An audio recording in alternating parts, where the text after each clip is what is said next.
ঘরে সব শূন্য। বাচ্চা দুটো কাল থেকে না খেয়ে আছে।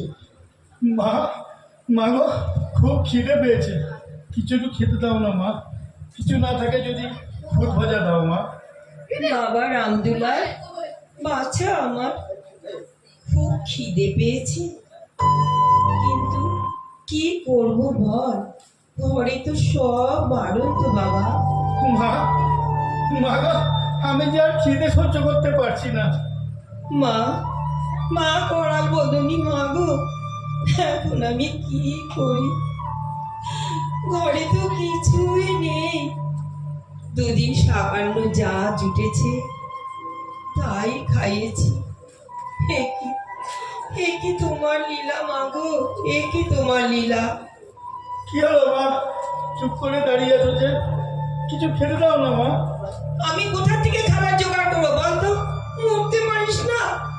বৌমা, ওইটুকু বাচ্চাটাকে এসব কি বলছো?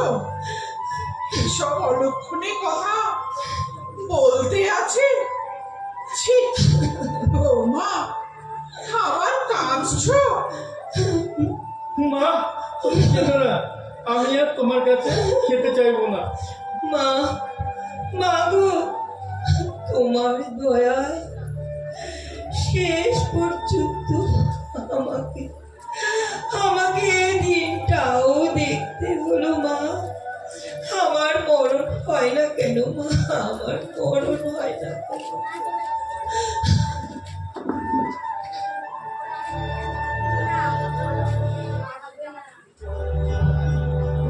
ঘরে কি আছো গা? দরজা খোলো না। হ্যাঁ গা, এটা কি পেশাদ ঠাকুরের বাড়ি? তুমি কে গো মেয়ে? আমি তো তোমায় চিনতে পারলাম না। আমি গো, আমি গিরিবাগদির মেয়ে, বাগদি পাড়ায় থাকি। পথে পেশাদ ঠাকুরের সঙ্গে দেখা হলো। পেশাদ ঠাকুর বললে, এই মেয়ে, তুমি তো ওদিকেই যাচ্ছ, ধামার এই জিনিসগুলো আমার বাড়ি পৌঁছে দেবে গা? আমি বললাম, কেন পারবো নি? দেখো বাপু, আমি কিন্তু বাগদির মেয়ে, তোমার জিনিসে ছোঁয়া লাগলে দোষ হবে নি তো?